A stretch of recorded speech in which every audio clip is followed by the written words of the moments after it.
Assalamualaikum warahmatullahi wabarakatuh.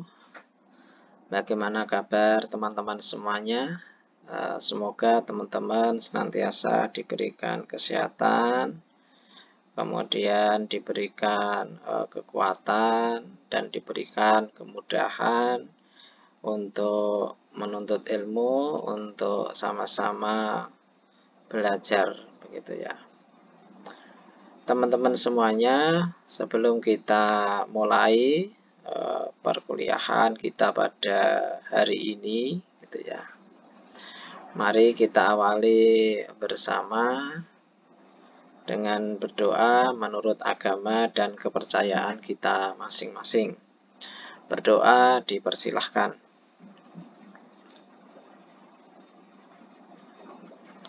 Berdoa selesai.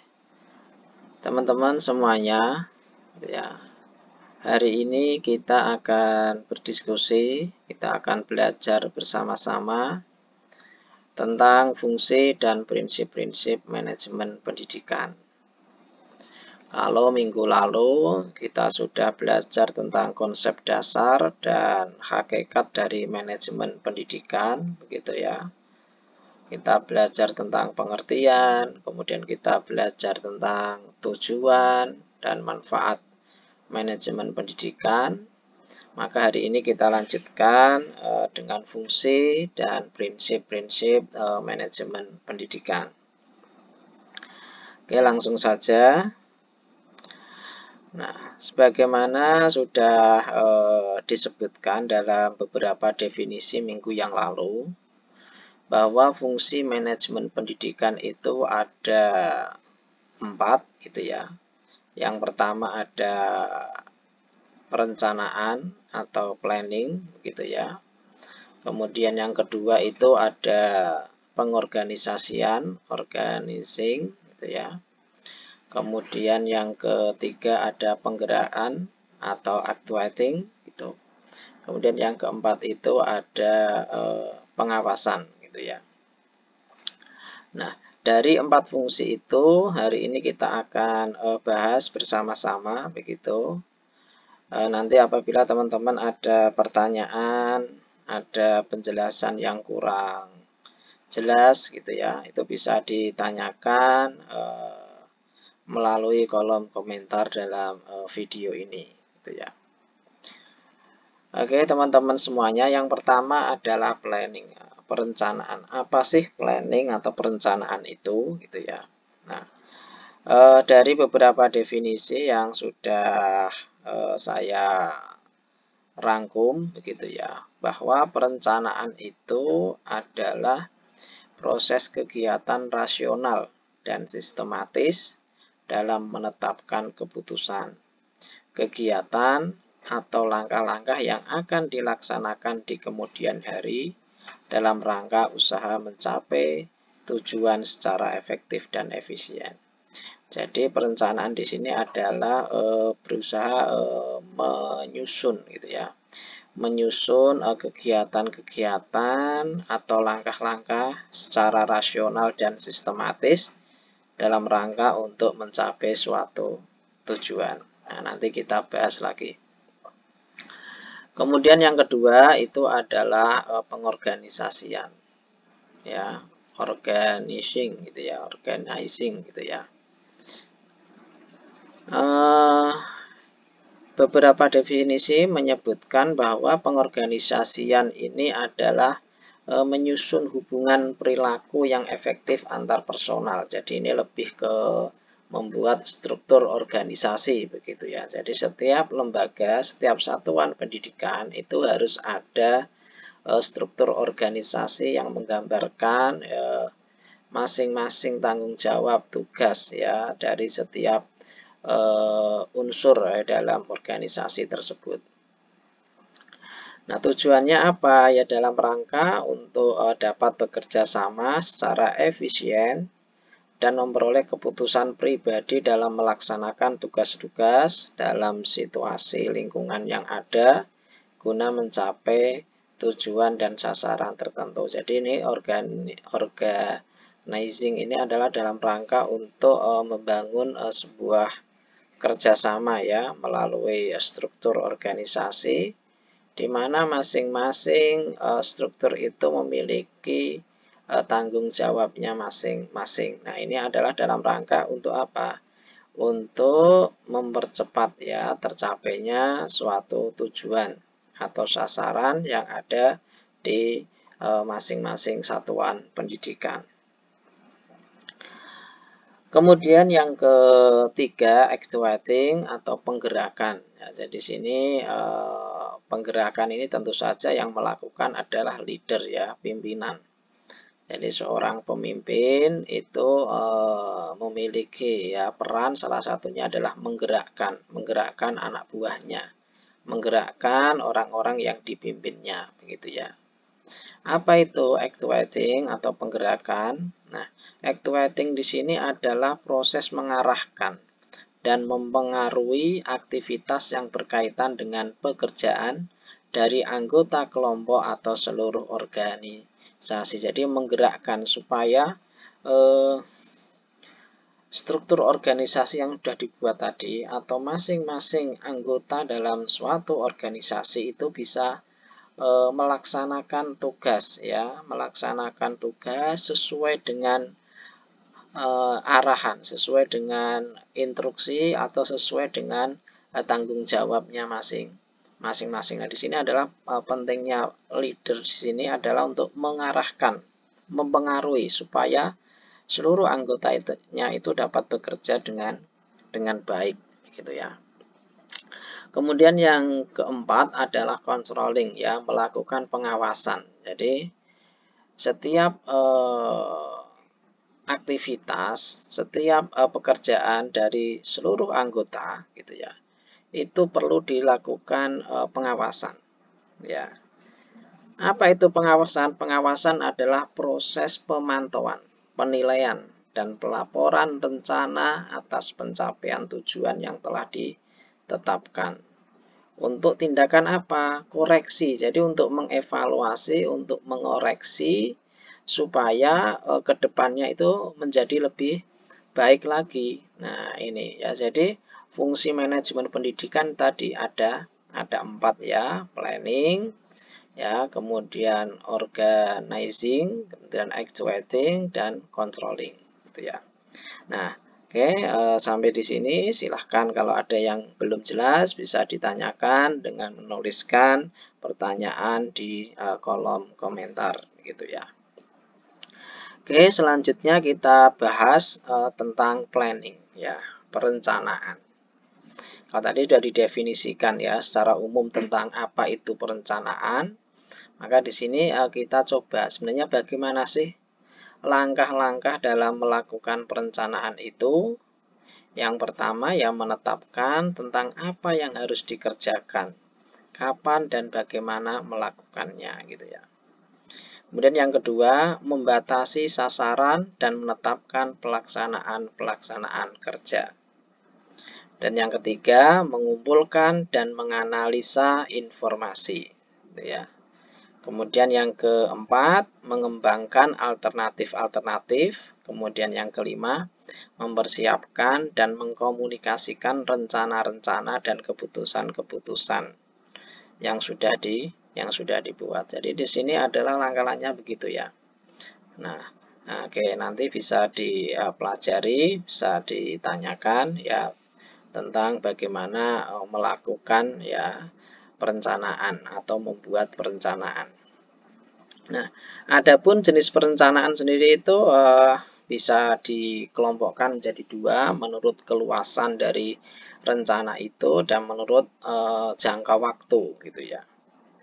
Kalau menurut jenis perencanaan itu menurut keluasan gitu ya, itu ada perencanaan sifatnya yang makro, ada yang sifatnya meso, ada yang sifatnya mikro. Jadi kalau makro itu kan sangat besar ya, mungkin cakupannya nasional gitu ya. Kemudian meso ini cakupannya mungkin level ini ya, perencanaan pendidikan level kabupaten atau provinsi gitu ya. Mikro ini sudah kepada tataran satuan pendidikan begitu. Nah, itu adalah perencanaan. Nah, kemudian kalau jangka waktu ada jangka panjang, jangka menengah, jangka pendek. Panjang itu ya sekitar 10 tahun sampai 25 tahun ke depan. Jangka menengah itu ya misalnya 5 tahun gitu ya. Jangka pendek ya satu tahun. Jadi setiap satuan pendidikan itu harus memiliki perencanaan ya dalam kurun waktu tertentu. Jangka pendek, jangka menengah, dan jangka panjang gitu. Kemudian yang selanjutnya adalah organizing atau pengorganisasian. Di sini langkah-langkahnya yang pertama itu menyediakan fasilitas-fasilitas perlengkapan dan tenaga yang diperlukan gitu ya.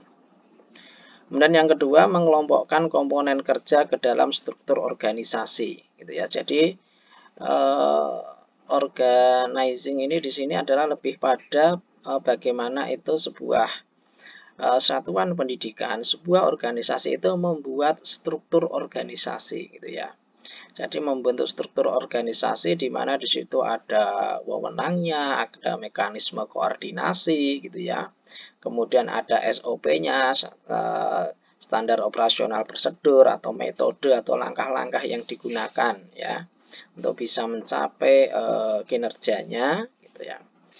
Kemudian memilih dan mengadakan latihan dan pendidikan pegawai. Jadi di sini seluruh komponen yang ada di organisasi itu ya perlu adanya latihan dan pendidikan pegawai gitu ya.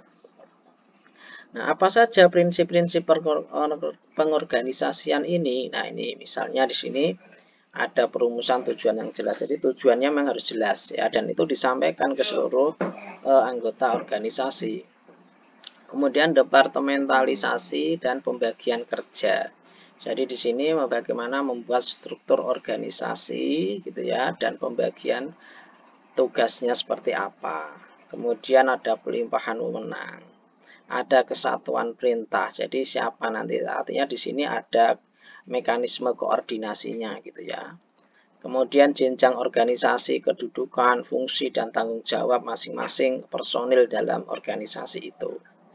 Kemudian juga harus dilakukan berkesinambungan, artinya masing-masing koordinasi tadi ya terus dilakukan berkesinambungan supaya apa? Supaya bisa berjalan dengan baik. Kemudian fleksibilitas, jadi ya pengorganisasian itu jangan terlalu saklek, tapi memang harus fleksibel gitu ya, sesuai dengan kondisi, terutama adalah dalam melaksanakan wewenang atau pembagian tugasnya gitu ya. Kemudian ada koordinasi yang baik di masing-masing struktur gitu. Kemudian tetap ada pengawasan ya. Jadi harus selalu ada pengawasan supaya tugas masing-masing unit, tugas di masing-masing satuan organisasi tadi itu bisa berjalan dengan baik, secara efektif dan efisien. Yang ketiga yaitu actuating atau penggerakan. Nah, langkah-langkahnya bagaimana ketika kita ingin menggerakkan ya seluruh anggota yang ada di satuan pendidikan. Jadi di sini ini tugas seorang leader ini ya. Jadi ini yang bertugas adalah seorang leader, kepala sekolahnya lah. Nah, jadi kepala sekolah itu harus pertama menjelaskan dulu tujuan organisasi, tujuan satuan pendidikan, termasuk di sini adalah visi misi dari satuan pendidikan itu sendiri, gitu ya. Jadi disosialisasikan, disampaikan kepada seluruh stakeholder yang ada, termasuk adalah di situ tenaga pendidik dan tenaga kependidikan, gitu ya. Kemudian menjelaskan ya tujuan atau filsafat atau pentingnya ya dan juga kebijakan organisasi gitu ya. Kemudian yang ketiga menjelaskan pernah ya dan peran ini maksudnya bukan ya. Jadi menjelaskan peran dan fungsi masing-masing struktur secara jelas begitu. Kemudian membangun kerjasama yang kuat ya di antara masing-masing komponen yang ada di satuan pendidikan. Ya, jangan lupa juga memberikan pujian ya ketika memang ada anggota yang berprestasi, kemudian memberikan teguran kalau memang ada anggota yang menyimpang atau kurang pas dalam melaksanakan tugasnya. Dan juga harus selalu membimbing, memberikan arahan, memberikan bimbingan, berikan motivasi supaya anggotanya itu merasa diperhatikan, ya merasa dihargai gitu ya. Nah, ini sangat penting untuk kemajuan sebuah organisasi. Kemudian yang berikutnya, langkah yang ke-6 yaitu melakukan kerja yang terbaik. Artinya bagaimanapun kita ketika bekerja harus memberikan yang terbaik. Nah, adapun teknik penggerakan di sini yaitu bisa melalui komando. Jadi pemimpin itu kan, leader itu kan, kepala sekolah itu kan letaknya ya tinggi, paling tinggi ya, sehingga bisa memberikan komando, directing, memberikan pengarahan, diarahkan begitu ya. Kemudian communicating, yaitu melakukan komunikasi yang baik dengan anak buahnya gitu. Jangan sampai komunikasinya tidak baik. Nah, nanti akan bisa terjadi miss dan bisa membuat ya jalannya organisasi itu tidak efektif gitu ya. Kemudian juga harus melakukan stimulating, yaitu memberikan stimulasi yang baik, yang positif kepada seluruh kelompok, seluruh anggota yang ada di organisasi gitu ya. Kemudian selalu melakukan koordinasi. Jadi jangan kemudian leader itu, kepala sekolah itu diem-diem saja, tapi harus selalu melakukan koordinasi. Supaya apa? Supaya ketika ada problem-problem yang ada di lapangan itu bisa dipecahkan gitu ya. Kemudian leading, ya bagaimana kemudian ya berusaha mengontrol gitu ya, istilahnya ya memberikan ya arahan gitu. Kemudian motivating, yaitu selalu memberikan motivasi. Nah, ini adalah teknik-teknik penggerakan. Jadi ketika kalian nanti jadi kepala sekolah, maka teknik-teknik ini harus kalian aplikasikan. Supaya apa? Supaya kalian ketika menjadi seorang leader di satuan pendidikan itu bisa mengontrol ya, bisa membawa organisasi itu berjalan dengan baik ya, sehingga tujuan yang sudah ditetapkan di satuan pendidikan, di sebuah organisasi itu bisa segera tercapai begitu ya. Tapi kalau masih ada ini ya komunikasi yang kurang baik, kemudian tidak ada koordinasi, tentu itu akan menghambat ya proses pencapaian tujuan organisasi. Kemudian yang berikutnya, fungsi yang terakhir yaitu controlling, yaitu melakukan pengawasan. Jadi ini langkah-langkahnya yang menetapkan standar-standar pelaksanaan. Jadi harus ketika kita ngawasi ada standar-standarnya. Ada kriteria-kriteria kecapaiannya seperti apa, kemudian pengukuran keberhasilannya bagaimana gitu ya, dan juga harus menentukan kesenjangan ya antara standar tadi dengan hasil yang sudah dicapai gitu. Nah, prinsip-prinsip melakukan pengawasan di sini ya pertama menemukan fakta. Jadi tujuan dari pengawasan itu ya untuk menemukan fakta di lapangan antara perencanaan dengan pelaksanaan itu sesuai atau tidak. Nah, ini faktanya seperti apa begitu ya. Jadi yang berikutnya bersifat preventif ya, melakukan pencegahan lah ya sebelum terjadi problem-problem yang lebih luas lagi begitu ya. Jadi segera dipreventi ya. Kemudian berikutnya sebagai alat untuk meningkatkan efisiensi. Jadi pengawasan ini adalah untuk meningkatkan efisiensi ya. Misalnya ada sebuah pekerjaan atau sebuah tanggung jawab yang di situ kok tidak segera tercapai begitu, maka di sini adalah sebagai alat untuk meningkatkan efisiensinya gitu ya. Kemudian yang keempat adalah memudahkan mencapai tujuan. Jadi pengawasan itu ya untuk mempercepat ya, karena nanti kan ada evaluasi Dan evaluasi itu pasti akan menampilkan sebuah akan menampilkan sebuah solusi pemecahan masalah gitu ya. Kemudian evaluasi atau pengawasan di sini bukan untuk mencari kesalahan. Jadi diingat, jadi sebagai seorang pengawas ini bukan mencari kesalahan anak buahnya, tidak. Tapi dalam rangka untuk kebaikan, untuk memberikan masukan-masukan ya apabila ada hal-hal yang kurang sesuai dengan standar yang ada gitu ya. Kemudian yang terakhir yaitu bersifat membimbing. Jadi pengawasan itu, seorang pengawas itu sifatnya adalah melakukan bimbingan gitu ya, melakukan bimbingan kepada anggota kelompoknya itu ya yang sudah diberikan tugas dan tanggung jawab. Oke. Itulah tadi fungsi-fungsi dari manajemen pendidikan. Jadi kalau ada yang belum jelas atau mungkin terlalu cepat ya saya menyampaikan materi, silahkan bisa ditanyakan dan dituliskan di kolom komentar di video ini, atau bisa juga melalui WhatsApp. Jadi bisa bertanya secara langsung di grup ya, di grup atau japri ke saya juga bisa, dan sebisa mungkin akan saya berikan jawaban ya sesuai dengan pertanyaan yang diberikan gitu ya.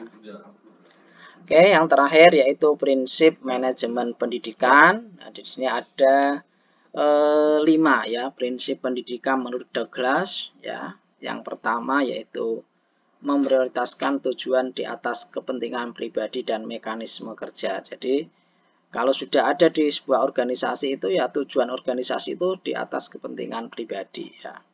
Dia harus mengutamakan itu. Yang kedua, mengkoordinasikan wewenang dan tanggung jawab. Jadi harus ada koordinasi ya antara pimpinan dengan anggota atau antara masing-masing anggota gitu terkait dengan wewenang dan tanggung jawabnya. Kemudian yang ketiga, memberikan tugas dan tanggung jawab sesuai kemampuan personil. Jadi memang harus seorang manajer, seorang leader gitu ya, itu juga harus berikan ya sesuai dengan kemampuan personil, jangan dipaksakan karena nanti akan berdampak negatif atau kurang baik bagi keberlangsungan organisasi. Kemudian yang keempat, mengenal secara baik faktor-faktor psikologis manusia. Jadi harus memperhatikan bagaimana ya kemampuan ya seorang, kemudian bagaimana kita bisa memberikan motivasi, ya, memberikan bimbingan gitu ya. Kemudian yang terakhir yaitu relativitas nilai-nilai. Jadi bagaimana penanaman nilai-nilai itu bisa dilakukan gitu ya supaya proses ya dari sebuah organisasi itu sendiri itu bisa menghasilkan sesuatu yang baik untuk mencapai ya setiap tujuan-tujuan yang sudah ditetapkan. Saya kira itu untuk materi pada kesempatan ini, yaitu tentang fungsi dan prinsip-prinsip manajemen pendidikan. Sekali lagi, apabila ada yang ditanyakan, ada yang belum jelas, silahkan ditanyakan di kolom komentar gitu ya. Termasuk untuk kehadiran pada perkuliahan ini, silahkan teman-teman semuanya ya menuliskan nama dan kelas di kolom komentar ya. Nah, yang terakhir yaitu tugas ya. Jadi tugas untuk teman-teman hari ini gitu ya. Jadi tadi sudah disampaikan tentang fungsi-fungsi manajemen pendidikan, ada perencanaan, pengorganisasian, penggerakan, dan pengawasan. Nah, sekarang silahkan teman-teman uraikan ya. Kira-kira hambatan-hambatan apa saja ya yang dijumpai dalam melakukan perencanaan, pengorganisasian, penggerakan, dan pengawasan. Nah, silahkan dikerjakan ya di sebuah kertas gitu ya. Ditulis tangan ya, di kertas ditulis tangan.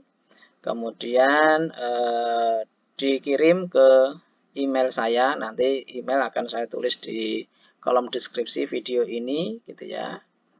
Nah, silakan jawaban dikirim dalam bentuk PDF ke email yang tertulis di kolom deskripsi. Waktunya adalah nanti selama 1 minggu. Jadi maksimal adalah hari Selasa depan itu sudah terkirim semua di email saya. Begitu.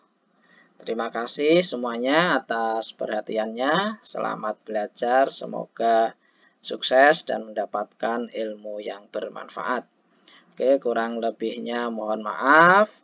Mari kita akhiri diskusi kita, ya, belajar kita pada hari ini dengan berdoa menurut agama dan kepercayaan masing-masing. Berdoa dipersilahkan. Berdoa selesai. Saya akhiri. Wassalamualaikum warahmatullahi wabarakatuh.